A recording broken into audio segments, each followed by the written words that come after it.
Spoiler warning! Geeky TV is a podcast where two friends talk about/review the latest episodes of all the shows they watch. In order to do so, they give out spoilers. If you do not want to be spoiled, do not listen. Enjoy!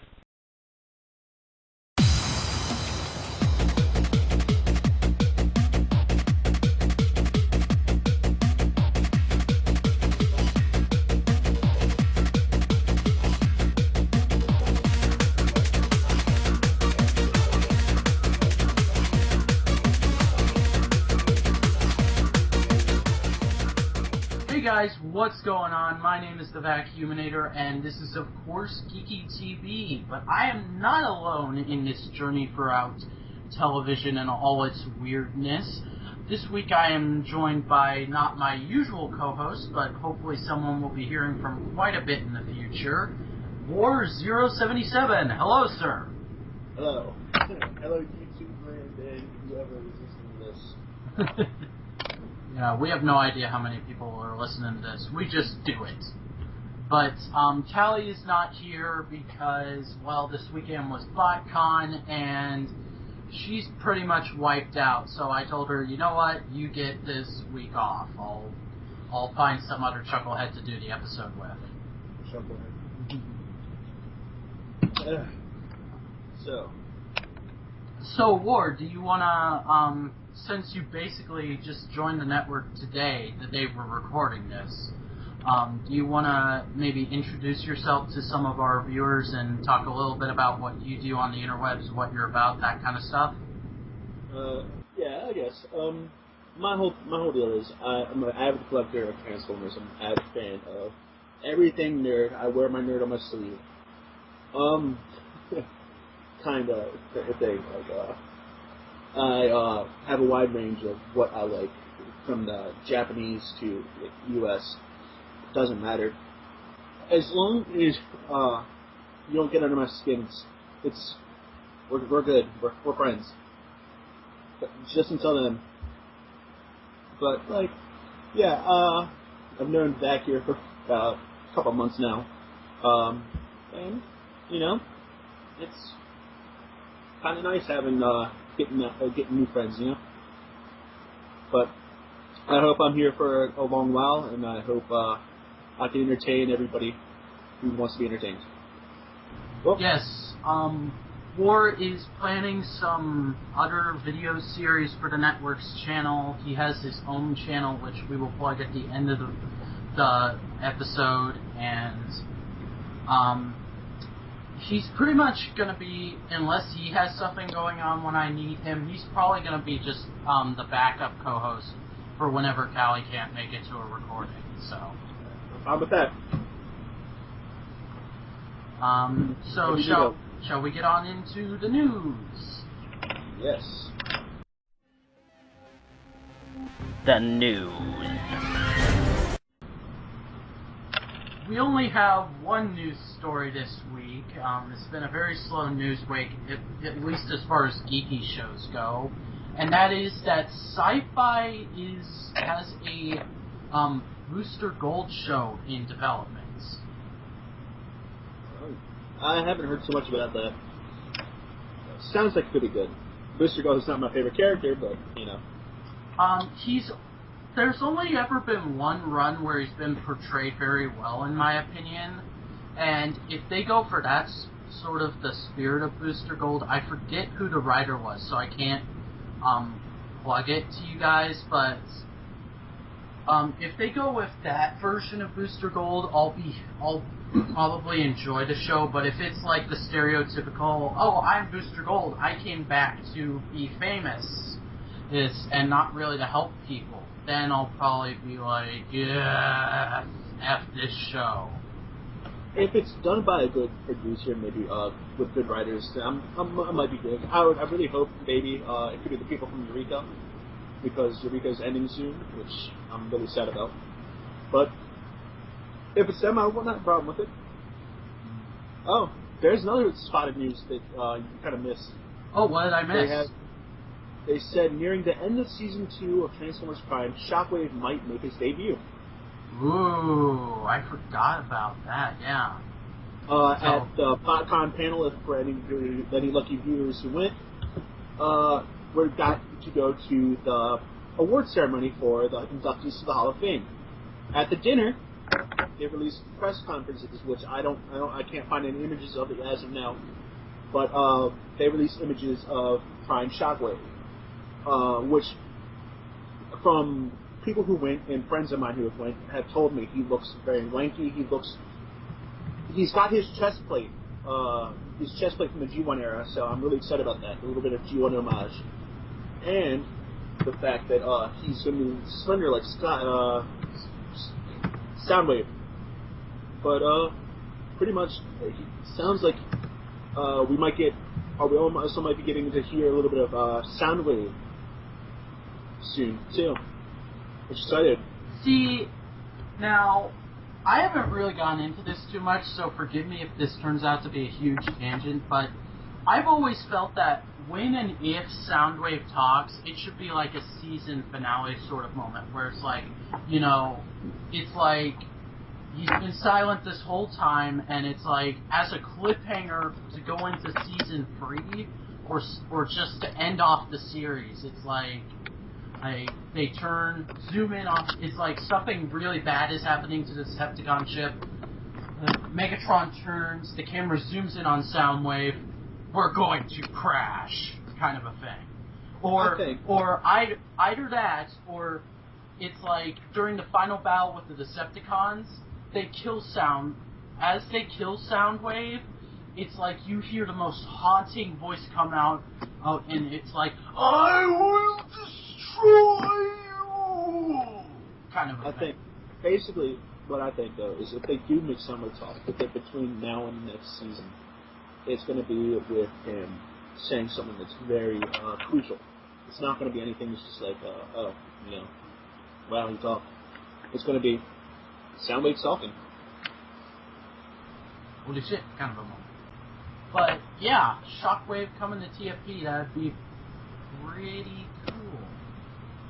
Excited for him. I don't know why everything got dark, but okay. Yeah.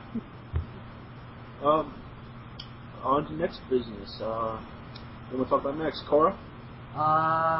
Yeah, let's move on to the news shows. News shows. The Legend of Korra. And kicking off the news shows, we have The Legend of Korra, Season 1, Episode 4, The Voices in the Night. Korra is recruited to join a Councilman Tarlok's task force, which tries to raid an equalist training camp, which isn't even half the story. I love that Wikipedia's descriptions are just like, yeah, this happens, and then, wait, you're not even telling the whole story. Wikipedia doesn't need to, but... So, yeah, I thought this was actually a pretty good episode, and it was really interesting to see because in The Last Airbender, Aang wasn't really afraid of all that much. He seemed to be pretty much this brave guy, and along comes Korra, and we find out, yeah, an Avatar really can be scared. Well, I don't think it was so much as Aang was never scared in the original series. Yeah, I just think that it was Aang was just headstrong. But I mean, that's pretty much it with that. I mean, but yeah, I mean, Korra being scared, it opened with her dream, her nightmare, which I thought was, in my words, it was pretty epic. Just seeing her, she's afraid of everything. Like, she's average. She's not superhuman. Yeah, and my little sister, who was watching the episode with me, didn't think it was a nightmare. She thought it was really happening, even though it's so blatantly obvious it's a nightmare. Yeah, I mean, it was... At first, I didn't understand. I thought it was real. It caught me off guard. But, whatever happens. It's... Amon's a bad dude. That's all I can say about him. He's a bad dude, but I love him. No, I'm saying, like, bad meaning good, Yeah, he's badass. Yeah. Exactly. And, what did you think of Oh god, I forget her name. Mako's new girlfriend. I think there's something going on, you know. I was going into this fully expecting to hate her because I ship Mako/Korra, but Yeah. I found her to be actually a really decent character, and it was just kind of like, okay, I don't mind that she's here. I mean, there's definitely going to be sort of a love triangle between them now, which I've never been a big fan of love triangles in general, but I don't know. I trust the writers of this show. So, but I think there's something more devious with her. Like, she doesn't seem like she's all goody goody like she appears. But I think she's a little bit more devious than you think. Yeah, I do have a friend who said something along the lines of, that girl is too pretty and too rich to just want to date Mako because he's a sports guy. She's got to be evil. Yeah, she's got something fine. Yeah, she's probably.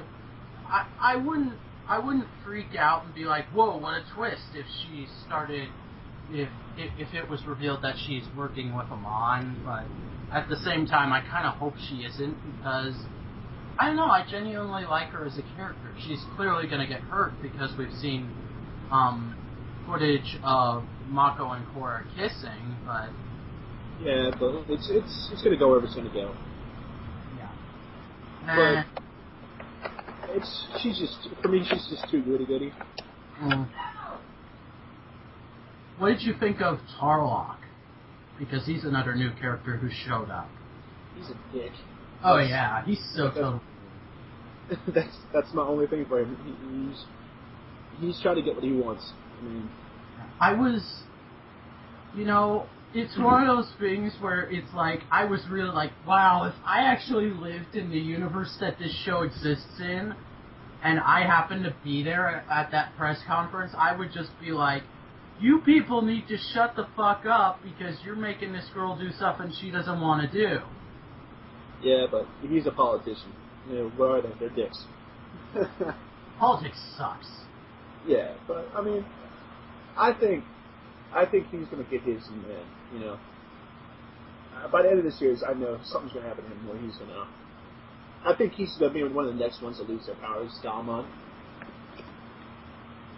Just in my opinion. But, yeah, it's me. If he loses, I'll say this, I know how heartless this is of me, but if he loses his powers, I won't be too upset. Neither will I. I mean, right now, he may be I don't think he's as a major character as people think he is, but I think he's minor enough to where he could lose his powers. I wouldn't give a crap. I really wouldn't. Well, as our viewers know, all scores are relative to their series, so I think I'm going to give this episode a 7.5. I rate it. For me, it's a little bit lower. So like a 6? Yeah, because for me it was good development for Korra at least, but then the rest of it wasn't enough story. It was more Yeah, it was like a breather, like the calm before the storm that is going to be the pro-bending gem. Yes. It really wasn't like, oh yeah, Korra's afraid of Amon, but who wouldn't be, you know? Amon's a scary dude. Yeah, it's like Bolin said, I still can't sleep right. Yeah, it's just, I mean, I could see it being it should have been a little bit better of an episode, but, you know, that's neither here nor there. So let's move on to Power Rangers Samurai. Power Rangers Samurai, episode 34, A Sticky Situation. An episode that has probably shown up in just about every Power Ranger series. I swear, in like every series, there's an episode where a monster sticks two of the Rangers together and it's like, oh, they have to get past their differences, and it's like, come the fuck on, I've seen this so many times before. Not only in Power Rangers, but there are like so many episodes of shows where characters get handcuffed together, and it's like, oh jeez, here we go. I think it's just a goofy episode before the final couple. There's only, what, 10 or so more episodes left of this series as a whole. I mean, I think it's just one of the goofball episodes we're gonna have before starts getting out of the series. You know. Yeah. I thought it was kind of more of a weird for me. Yeah.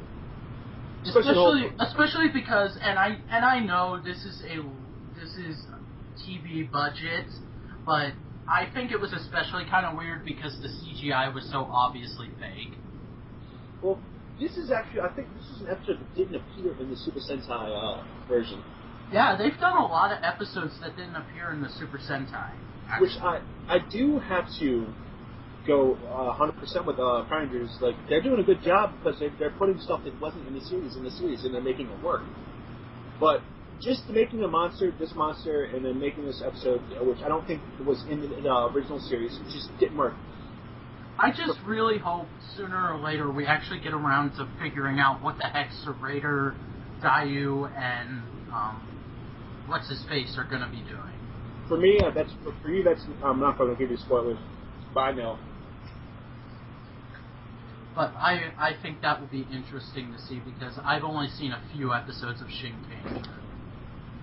Just because I heard that it's pretty much the same series in Power Rangers, so I'm like, well, why should I watch it with subtitles when I can wait a week and see that episode in English?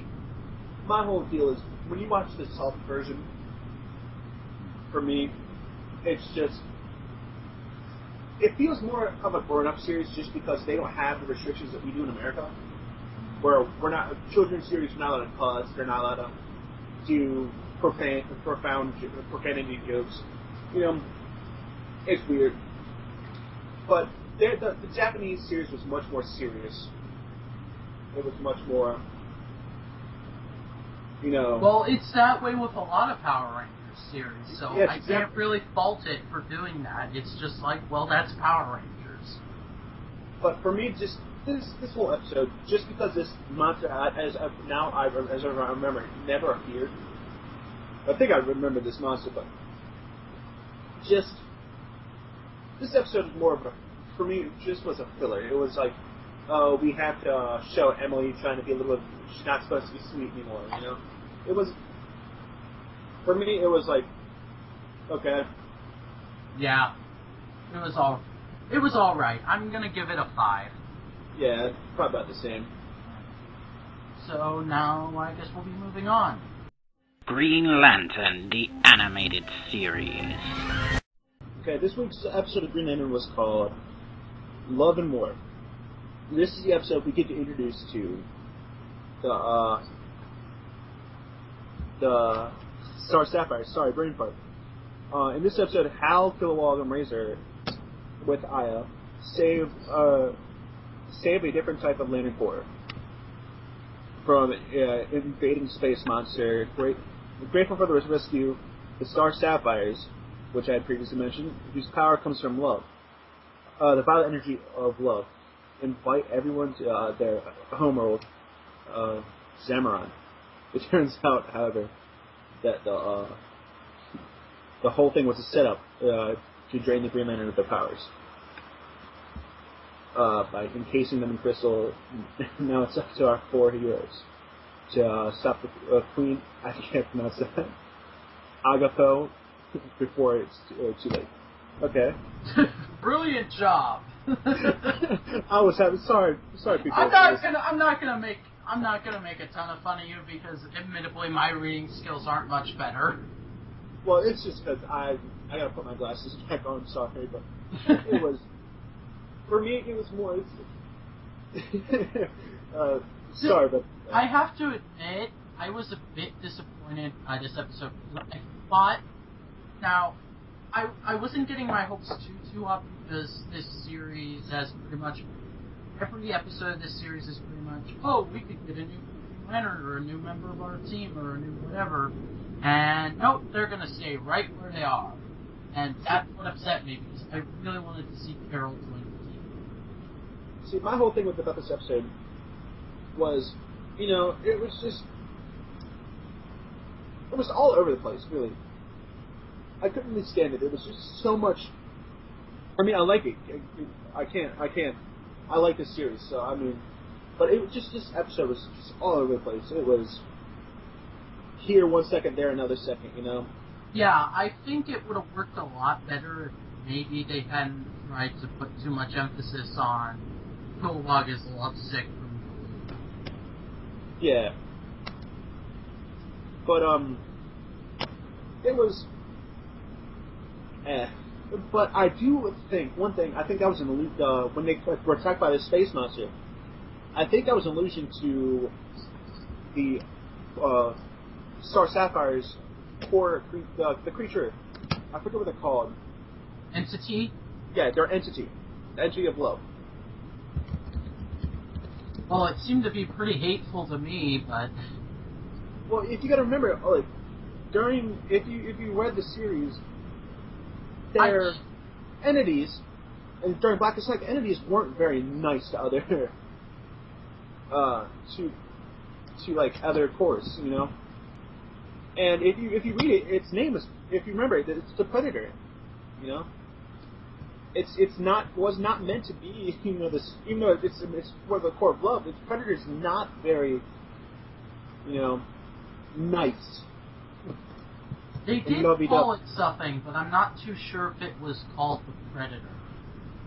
I'll have to go back and look for that. But it acted like it did in the series. I mean, it didn't look like it really, but I think it was just they're trying to maybe give an illusion to the fact that we might be seeing the entities soon. Like, well, that's pretty much. And I don't mean to hate on the series for this, but that's pretty much all the series has done so far is allude to stuff. Yeah, you know, I think they're gonna as of now, I think they're trying to get to the point where they can make it just open up. But I mean, and my problem with that is they're trying to market DC Nation to kids, but Green Lantern is something that there's such a wide scope to it that it's gonna go right over kids' heads. Yeah, that's my whole thing. Is I think they're trying to get it to the point where kids can understand what's going on. If you're not an older comic book like we are, we're the older readers. We're the ones who know what's going on. I guess they're trying to like spoon feed children into the fact that there's a wider range than green and yellow. Because for years it's always just been the Green Lanterns versus the Yellow Lanterns, or the Green Lanterns versus Sinestro, or the Green Lantern versus Sinestro. You know, it's never been the Green Lantern versus the Red Lantern Corps, the Black Lantern Corps, which we haven't seen, and you know, we're probably not going to see the white or black, just because. Oh yeah, I seriously doubt we'll see the Black Lantern Corps just because they're zombies and that don't fly in a kids show. But I kind of think we're going to see the Orange Lantern, Agent Orange. We're probably going to see him later. I definitely think we're going to see more of the Blue Lanterns, because even though St. Walker has only appeared in one episode as a cameo, I think it's going to be his whole deal is going to be a lot to do with Razor. Oh yeah, I actually thought we were gonna, when we saw him, I thought it wasn't just gonna be a cameo, because I thought it might end up being a two-parter and Razor was gonna end up getting a Blue Lantern ring in that episode, but I was wrong. So I don't think Razor did Blue Lantern ring, because if you remember, Blue Lanterns have the power to reverse the effect of the Red Lantern ring. So I'm guessing later Razor's going to become a Green Lantern, because I don't think Blue Lantern, I don't think that would suit him very well. But I think a Green Lantern would be perfect for him. Yeah. Well, so what do you think about Aya though? Aya stealing his fiance's or his lover's face. I actually was not surprised at all, because I remember watching the episode with the Razor flashbacks and going, she looks a little like Aya. My whole thing is I thought it was kind of sweet that she tried to honor his memory. I think I think they're trying to open up. There's a romantic relationship between the two of them. Yeah, and I just I'm not against that, and I'm not for it. I don't know how I feel about that, because she's a robot. I think there's going to be some way that she's going to become living. I'm pretty sure. Cartoons do it all the time. Even well, yeah, just look at Koglioko. Well, what about Avatar? Two different species. Yeah. Oh man. That was a strange episode. It really was. It was. I'd give it a. I'd give it a 4. I wouldn't even really rate it as on the high scale. I kind of want to give it a 6 because I doubt we'll be seeing the Star Sapphires again for a long time. But I think I'll just go with a 5. Yeah. It wasn't great. Yeah. Reoccurring shows. Young Justice. Young Justice, Season 2, Invasion, Episode 1, Happy New Year. The team meets intergalactic bounty hunter Lobo, but that's just the start of their problems. Dun dun dun! Let's just say... This episode gave me a freaking headache. Not because it was bad, but because, what the fuck? 5-year gap, and a lot of the characters I really like are missing. My whole thing is, where the hell do all these new fuels come from? You know. Well, yeah, I just pretty much went, okay, I'll just insert their origin into the 5-year gap, but I was accepting of the fact that there were new heroes, but I want to know what happened to Artemis, Wally, Kelder, and Roy. Where are they? What are they doing? Now, my whole thing is the same thing as what's going on between where they go. But my whole thing is why haven't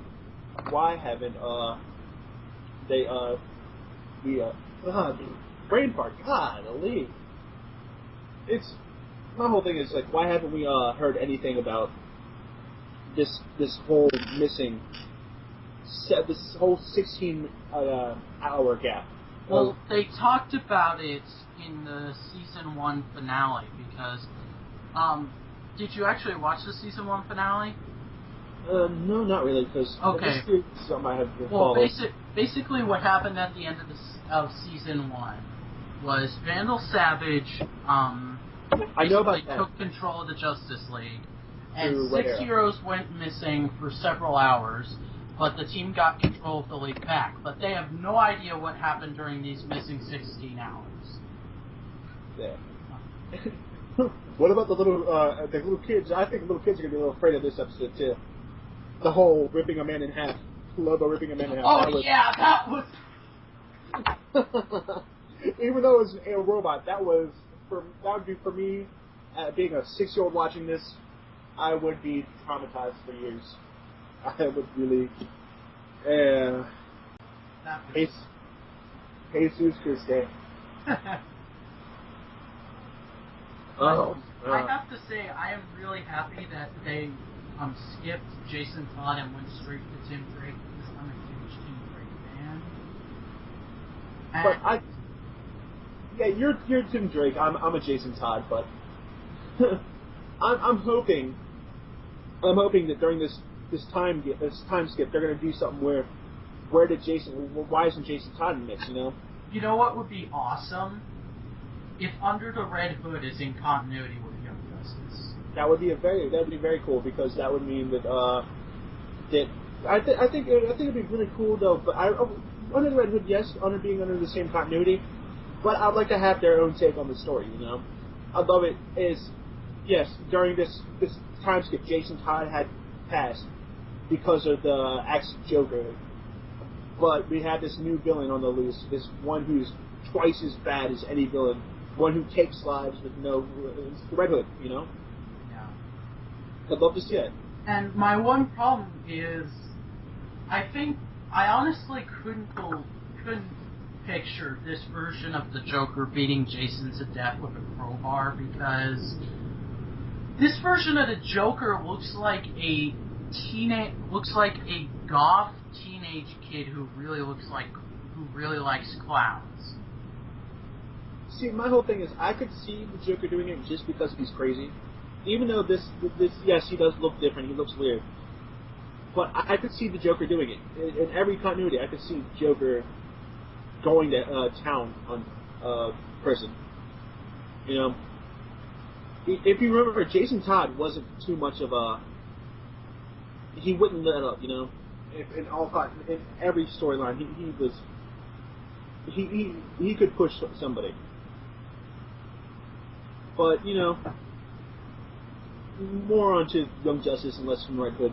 Yeah, and the other big question that was raised in this episode is what happened between Connor and Megan, and why is Megan making out with Lagoon Boy, who has now surpassed Zatanna as the most obscure member. No, has now surpassed Rocket as the most obscure member of the cast. Man, it's just all that episode is all over the place, but it was good. It's a good episode. I mean, yeah, it's basically just the season 1 premiere, but with Tim Drake, Blue Beetle, and that was Beast Boy, right? Yes, it was. Okay.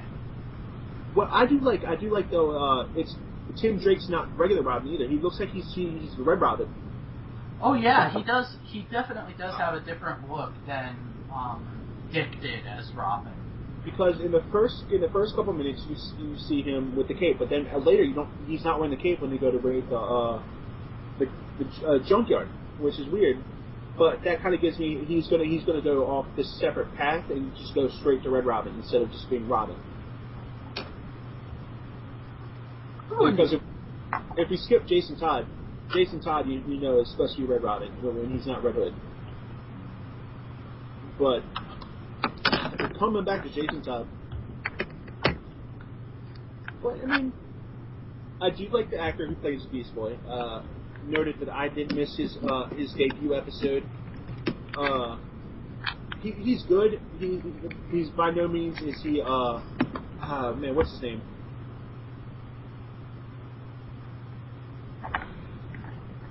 The guy from Teen Titans.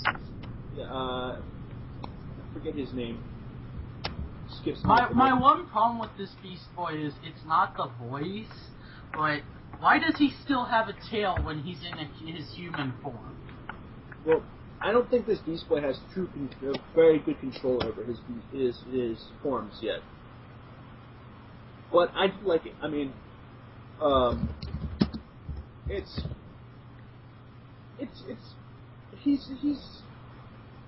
kind of like the comedy relief. I like him. I like him. Blue Beetle, I wish he would tone down his even though they're going to stick with Latin heritage for him. I just wish that he would tone it down just a little bit.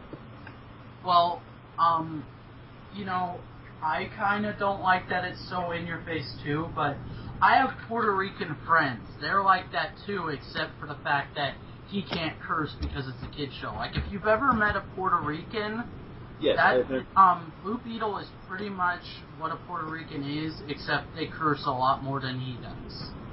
See, but my whole thing with I like it. I really do, but Greg Sykes is the guy who does Beast Boy. But it's for me. It's not that it's in your face. It's just like he does it quite frequently. It's not like I'm trying to badmouth and be racist by any means, but it's just like if little kids just don't understand it. But I mean, this show does not seem like it's going in the path where this is a little kids show anymore. This seems like it's becoming. Oh, it never seemed like a little kids show to me. It always felt like it was for teenagers and young adults. Yes, that's what it feels like. And at times, Green Lantern doesn't even feel like it's a kid's show to me. No. So what do you think about Lagoon Boy's transformation form? He gets really fat and hits people. I think that'd be a little bit traumatizing to some children. That was like, I I don't know that much about Lagoon Boy except for his origin story, so I was just kind of like, okay. I was like, oh my god, Langoliers. Balls with mouths. He's got tiny little arms and tiny little legs, but then he's just like this big body with a mouth. It was, oh my god. And then Bumblebee is freaking Wasp. Really? Honestly, she seems like, if you remember from Teen Titans, she didn't have the size change capability. But she does in the comics. Which is, in all intents and purposes, is good. But I feel like it's kind of almost like she's the same motif, she has the same powers, you know. It's kind of like, I feel like she's just not a very original character. Now, I don't know who came up with her first. Who came out first, Wasp or Bumblebee? I just feel like Bumblebee might be just a little bit too much of a copycat. And again, you might not be saying that if Avengers Earth's Mightiest Heroes wasn't on TV. Well, I'm an avid comic reader, and I knew about Wasp since way back when. Yes, arguably, Earth's Mightiest Heroes has got me more into reading about who Wasp is, because I never really read the Avengers way back when, but, you know, I knew who she was. And I'm just not sure. Like, I don't know too much about Bumblebee. I mean, I might come to like her. She seems like she could be a really funny character. Yeah. The only thing is, she only got like one line and like a combined 3 minutes of screen time in this episode. Yes. Okay. Now, what the hell? Where the hell did Wonder Girl and Batgirl come in? And why is Wonder Girl a blonde? This is the second Wonder Girl. The original Wonder Girl was a brunette. The second Wonder Girl, which is the one that's in the New 52 right now, and was actually in pre-New 52 continuity as well, she's a blonde. I don't know that much about her, except that eventually her and Superboy are going to have a thing. Well, no doubt. It's kind of... Well, I was reading Teen Titans during the era that they had a relationship, and admittedly that's not a very good run, but I kept reading it anyways for one reason or another. Batgirl, we saw Barbara Gordon in an episode. I don't remember which one it was, but there was like this one episode where where they show like Artemis's first day at the Gotham Academy, and Robin in his school uniform runs up and goes and takes a picture, and he's like, "One day we'll laugh about this," and then he runs off and he bumps into Barbara Gordon, and she's like, "Dick, what are you doing?" "Just saying hi to the new girl. Don't worry about it." You know what's weird is I think it was weird, but it feels like that Nightwing's actually older than Batgirl. Yeah, he is. And I find that weird because I'm looking at a picture right now because somebody just posted to Tumblr a picture of the Bat family. Give me a second and I'll link you. But it's a picture of like all their animation models from Young Justice next to each other, and it definitely does look like she's shorter than Nightwing. Well, she's going to be shorter than Nightwing, and that's kind of given, but it seems like she's younger too, which is weird because in every other series, she's the older one. You know? Yeah, in when we saw them as little kids in that one episode, she almost looked like she was a year or two older than him. Like, not terribly older, but just a year older than him. But now she's completely, like, it seems like he's a lot older than she is, and that's weird. Maybe he just hit a growth spurt and we didn't catch it because 5-year gap. He definitely hit that growth spurt somewhere in between there. But it's kind of sad, you know. We've lost Artemis, we've lost Speedy. Well, I don't think we've lost them. I think they're just off doing other things, and we'll see them in a few episodes or so. And if they're dead, I will beat the creators of the show with a stick because I love Artemis. I just kind of feel it bad because if you read comics, you know, Artemis is for the lack of a better word, she's truly a bad guy, you know. She's not a bad guy in this continuity because in during the season finale, she came clean to the team and said, "Hey, everyone in my family's been a con at some point in their life, but I'm not them. I'm different." But I just hope that in this 5-year gap, she didn't change her ways. She didn't become. I forget what her villainous name is. I think it's Tiger. Yeah. But I would actually really enjoy it if we see her in a couple episodes and she's wearing a huntress costume. Yeah, I mean that'd be cool and all, but I mean I just kind of hope because she's become a Will-like character, Yeah. Everyone I know most of the people I know who are Young Justice fans are girls, so take this as you may. But everyone I talk to about Young Justice, they say Artemis is their favorite character. I mean, I like. I'm kind of like I like Beast Boy now. I think Beast Boy's gonna be my favorite character. Well, if he actually gets some development, I think it will be interesting to see where he goes. I'm trying not to get my hopes up too high about anything because we just don't know what's going on. It's been 5 years for us. This episode, it was for me. It wasn't that it was all over the place. It was just that it just kind of was like a big brain fart, It was kind of like the whole episode was good. But it's kind of like, you're not hitting the big point. Where did this 5-year gap come from, What happened in this 5-year gap? And, like I was talking to you about in the pre-show, I think this is going to be very Heroes Season 2-esque, but not in the way that it sucks, but in the way that a lot's going to be explained through flashbacks. Yeah, I mean, but that's just my whole thing. It's just like, if you're a younger viewer, which a lot of shows on the Cartoon Network are pegged for younger viewers, is you're not going to know what's going on. You're not going to be able to say, "Oh, it's a 5-year gap." We're probably learn about later.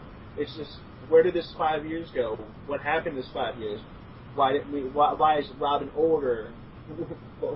Why are Zatanna and Rocket part of Justice League? Why is Zatanna suddenly hot? I feel there's gonna be a relationship between her and Robin pretty soon. It looked like we don't know what's going on between them because at the end of season 1 they kissed, but it's also everyone kissed at the end of season 1, and that's a complaint that I'll rant about some other day. But okay, I'll just go and say why I don't like that real quick. It was so forced for a few of them. Yeah. But, I think it's going to be something along the lines of Robin and Zatanna had a thing when they were younger, but now they're not together, but they're still friends. Well, it seemed like they still kind of had a thing for him, because remember, she was the one who talked to him, saying, "You still have a chance to get on the thing, why don't you take it, Yeah. So I think they saw the thing together, it's just, they don't see much of each other. Yeah. That makes sense. But we've talked about this episode way too long, so I think I'm going to give this a 5.5. I'll give it a 7. Just because the action was good enough for me. Transformers Prime. Transformers Prime, Season 2, Episode 11, Flying Mind. The Nemesis rises again with the power of Dark Energon, and the Autobots must stop at all costs, even if they must I know that's supposed to be resort, but it looks like resports to me. Yeah. That even if they must resort to desperate measures, means crap. Yeah. Brain fart. Yeah. But this we're all having to care brain parts of that. Yeah, but this episode was, it's pretty much the first episode of Season 2 that I've been like, I don't really care at all. Yeah, this is the second one for me that's like that. The first one being the whole flashback episode. Oh, Grill? Yeah. I was able to be okay with Grill because it explained a few things, and we got that funny bit with Prime going, Agent Fowler, have you found mech agents at the end? See, my whole thing with it, though, was it was kind of like, oh, this whole episode didn't mean jack squat. It was just a lead into the next episode, you know? Well, they all kind of are. But no, this episode is like a strict lead into the next episode. Like, oh, the ship found the next 3 coordinates. Yeah. Okay. And now we're over New York, and the Decepticons could cause a second 9/11 if they wanted to. That's all this episode was basically like, oh, the ship took over, the ship flew them to where they needed to go. Yeah, and it was really disappointing for me because everyone was going, Trypticon's going to be in TFP! And I knew he wasn't going to be, but still, it was a bit of a disappointment because it didn't happen. I knew it wasn't going to happen, but it was, I don't know. My whole thing with it is I didn't think a Trypticon was going to come. I didn't really agree to much into it. But I was just like, oh, okay, is this thing going to transform? Is it going to transform? I hope that makes this episode so much better. Come on, transform. And like that's the whole thing. The whole time I was watching it, I was like, please transform. Yeah. Just do it. And do it. My other thing is, Miko is really starting to irritate me. Like, she didn't get to me before at all, but now she's starting to be like, why are you even here to me? Because I get why Jack would go. Because Jack's like the headstrong leader of the group. I get why Raph would go, because he's the only one of them who can remotely figure out what the Decepticon technology is. And I get why Fowler would go, because he's the only one of them who has combat experience. Why did Miko go? Because Miko wanted to go along the ride. I like Miko. Miko is my favorite human cast, actually. I always bounce back and forth between Jack and Fowler. I think the only reason Miko went, I think, was to cover Fowler's ass. Because if you remember, Fowler got shorted out. Again. Yeah. I don't think Fowler's going to remember too much after I don't even know how that worked on him. Like, I can get the whole thing of he got Energon in him in Darkness Rising, but in this, it's just like, he got shot with a little pea shooter. Now he's going to be semi-unconscious. Well, I can understand that just because it's an electric shock. That's not very thing, and he wasn't all there to begin with anyway, you know. Yeah. I don't think he's recovered since the last time Starscream got him. What, Uncle Sam's beard? I forgot the thing that he said. Oh, it's like, Grandma, cookies smell good. Like, just that little spot. He's like, okay, Fowler's gone. I like pie. Can we stop for pie? Just that little piece is just like, that made that whole episode so much better. Yeah. It's like, oh, okay, Fowler's lost it. My brain worked good now since just like his little like blurts of just random like, oh my god, he's got dyslexia mixed with some form of just mental block. It's word dyslexia, not letter dyslexia. Where he mixes. My brain worked good since last time Decepticon did something to it. Those little things were just made the episode so much better for me. The whole, I am the ship and my ship is my prime directive. No, that was stupid. Yeah. The episode, honestly, you could skip. I could honestly say you could skip and you wouldn't miss much. A lot of people didn't like last week's episode. I liked it. It was fine to me. This episode was really just kind of like, it's not good, it's not bad, it's just there. I know Callie really liked it, and I bet a lot of other people liked it, but I was like, boring. See, my whole thing with last week's episode, I loved last week's episode, because I was like, oh my god, yes, we're going to get Seekers pretty soon, right? And then they all died. Well, they might die. But remember, Starscream's got that little piece of dark energon, right? Zombie Seekers! It will happen! I don't think they'll be zombies, though. I think they got the potential that he could infuse the dark energon inside the because he's probably got enough protoforms to last him a while, too. So that's my whole thing. Last week's episode, I really liked, because I like first off, Bulkhead. Bulkhead was great in last week's episode. just stealthy, was just, that made my day. Yeah. I could not be happier than with that. But this week's episode just did let down. Yeah. I'm gonna give it a 3. I'd give it a 5 just because I can't hate on the series. Well, I can. We all know someone who can, though, too, don't we? Yeah. But, yeah. We'll be right back with the outro.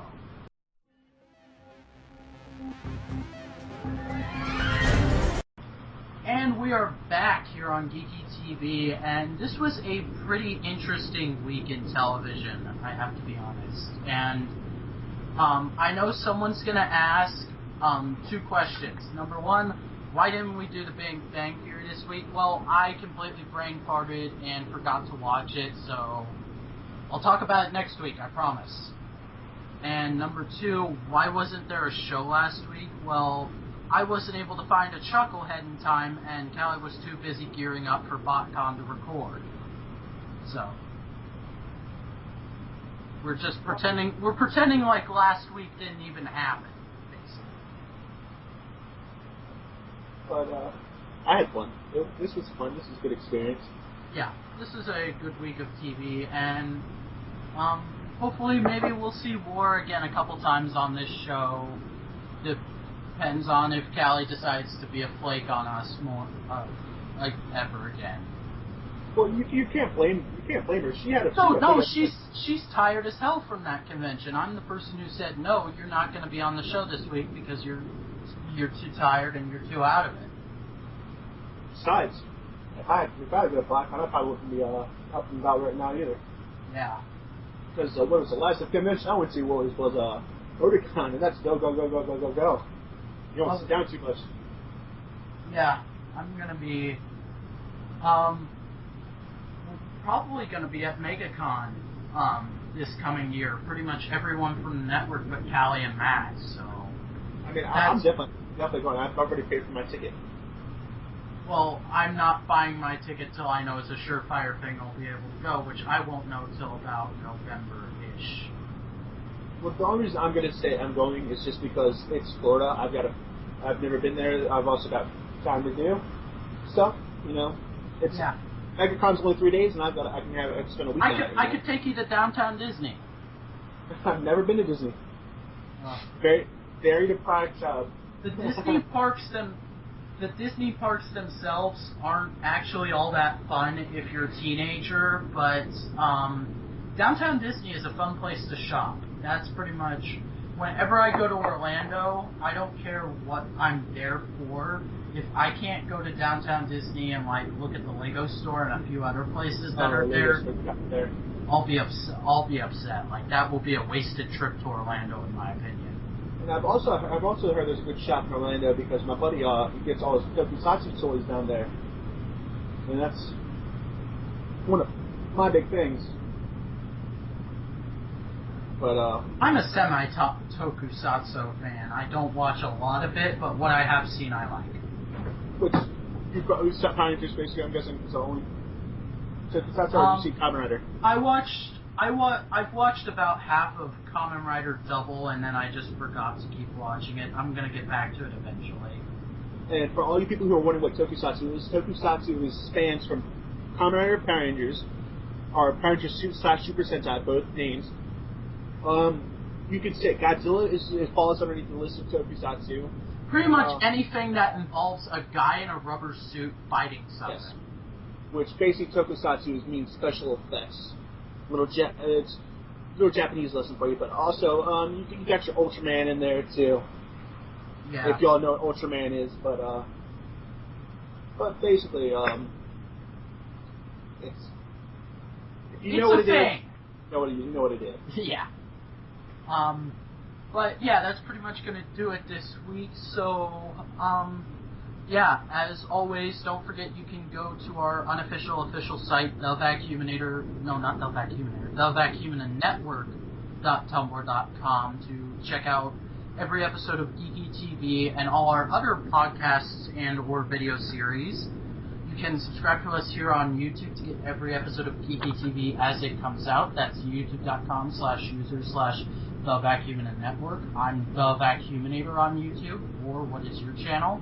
My name is JamesJam36 at YouTube. YouTube.com/JamesJam36. And, yep, that's mine.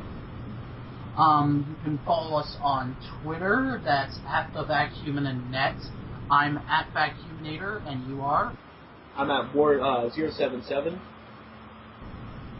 And that's pretty much gonna be it until next week. So until then, I got one more thing for us though to do. What? If you know Boulder Man on this website, which bet you all do, me and him are going to start if any of you are big fans of Yu-Gi-Oh, we are going to start a dueling channel. So, you can meet us there and you can duel with us. We'll give you the link if you want to know. Just ask us on Twitter or Formspring. Same at. Yeah, I completely forgot about that. I'm sorry. I would have given you an actual thing of like, hey, do you want to plug that? Sorry. But it's fine. It's fine. It's actually until like very end, I forgot about it too. Yeah, but that's pretty much it. We will see you next week, and until next time, this is the Vacuuminator and This is War077 saying Flamio Hotman! Excelsior!